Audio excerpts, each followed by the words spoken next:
The Raven by Edgar Allan Poe, illustrated in the style of Vincent van Gogh.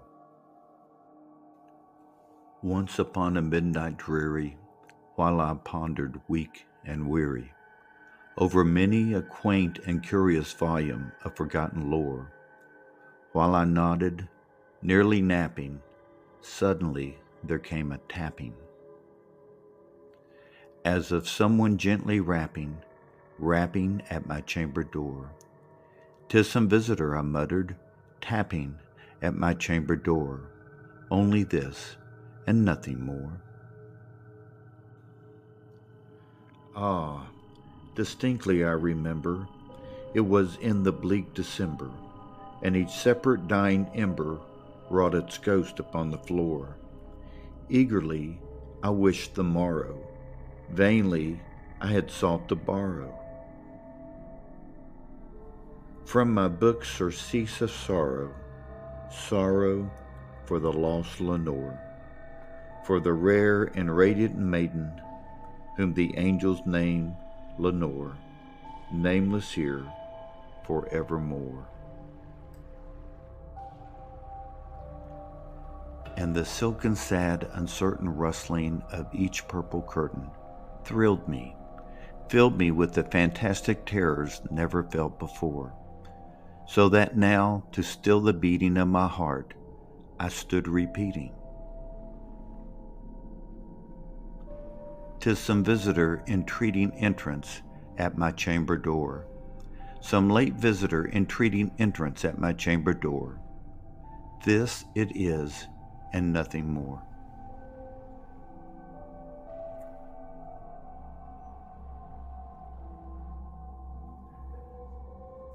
Presently my soul grew stronger, hesitating then no longer.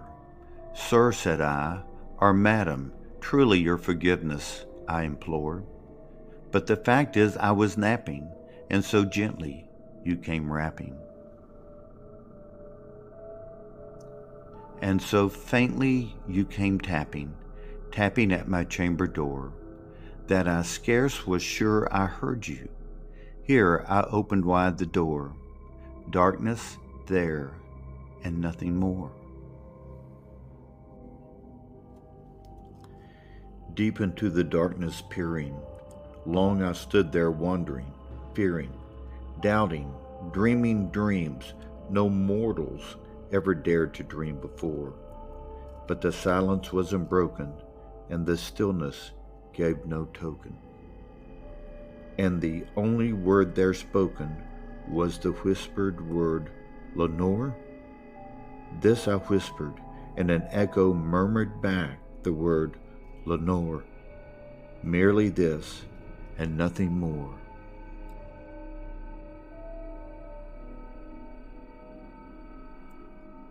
Back into the chamber turning, all my soul within me burning, soon again I heard a tapping somewhat louder than before. "Surely," said I, "surely that is something at my window lattice. Let me see then what thereat is, and this mystery explore. Let my heart be still a moment, and this mystery explore. 'Tis the wind, and nothing more."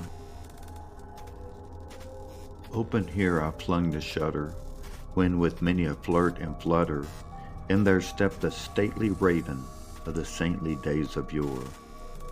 Not the least obeisance made he, not a minute stopped or stayed he, but with mine of lord or lady, perched above my chamber door, perched upon a bust of Pallas, just above my chamber door, perched and sat, and nothing more.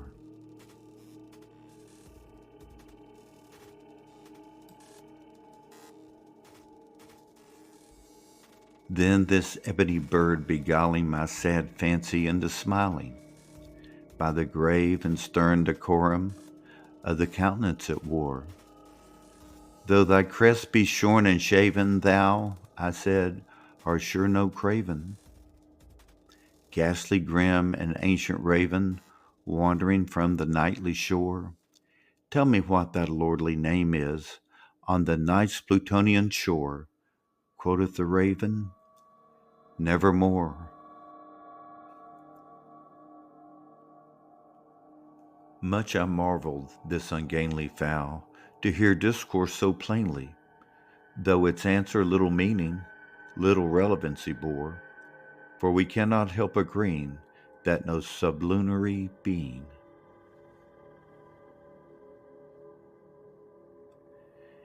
ever yet was blessed with seeing bird above his chamber door, bird or beast upon the sculptured bust above the chamber door, with such name as Nevermore.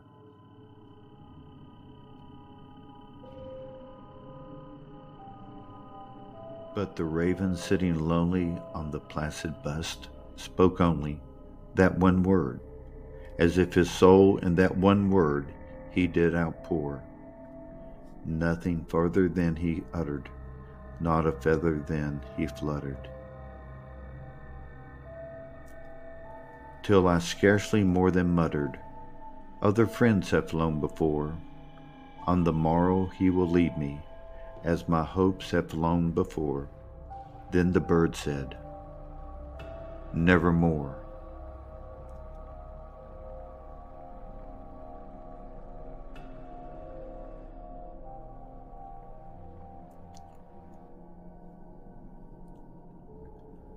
Startled at the stillness broken by a reply so aptly spoken, doubtless, said I, what it utters is its only stock and store, caught from some unhappy master whom unmerciful disaster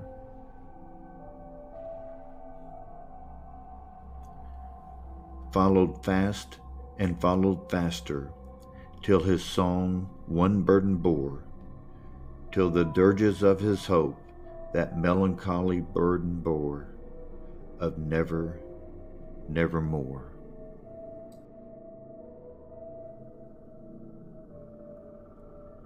But the raven still beguiling all my fancy into smiling, straight I wheeled a cushioned seat in front of bird and bust and door.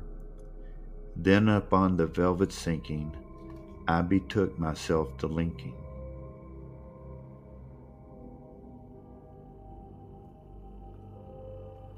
Fancy unto fancy, thinking what this ominous bird of yore, what this grim, ungainly, ghastly, gaunt, and ominous bird of yore meant in croaking, nevermore.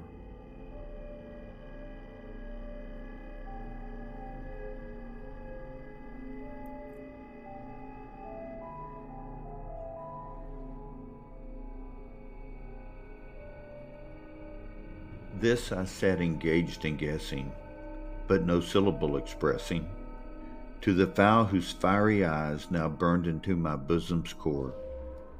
This and more I sat divining, with my head at ease reclining.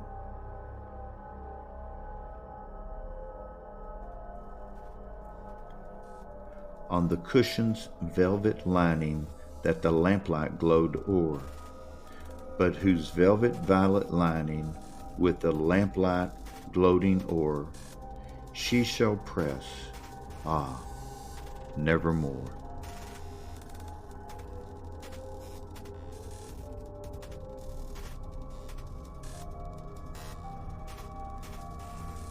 Then, methought, the air grew denser, perfumed from an unseen censer, swung by seraphim, whose footfalls tinkled on the turfed floor.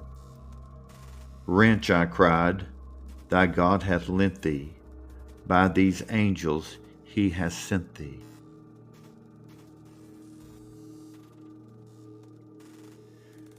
Respite, respite, and nepenthe from thy memories of Lenore. Quaff, O quaff, this kind nepenthe, and forget this lost Lenore. Quoth the raven, nevermore.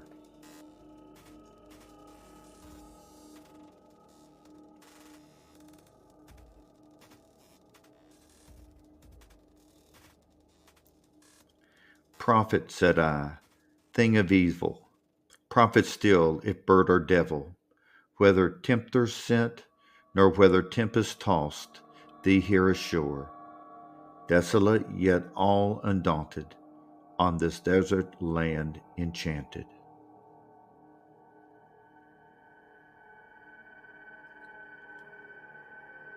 On the home by horror haunted, tell me truly, I implore, is there balm in Gilead? Tell me, I implore. Quoth the raven, nevermore.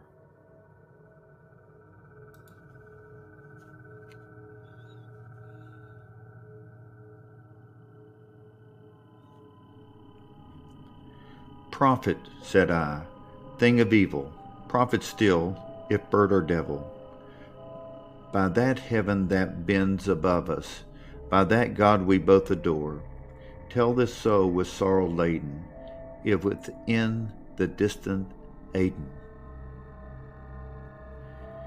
it shall clasp a sainted maiden, whom the angels name Lenore, clasps a rare and radiant maiden, whom the angels name Lenore. Quoth the raven, nevermore.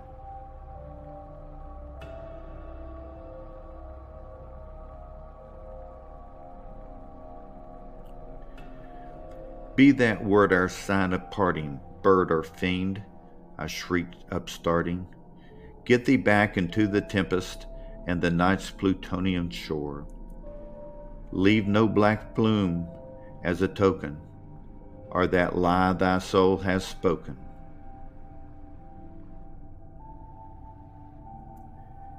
Leave my loneliness unbroken. Quit the bust above my door. Take thy beak from out my heart, and take thy form from off my door. Quoth the raven, nevermore.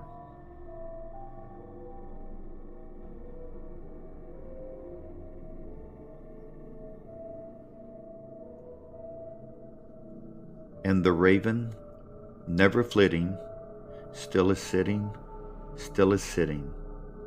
on the pallid bust of Pallas, just above my chamber door, and his eyes have all the seeming of a demon's that is dreaming, and the lamplight o'er him streaming throws his shadow on the floor, and my soul from out that shadow that lies floating on the floor shall be lifted nevermore.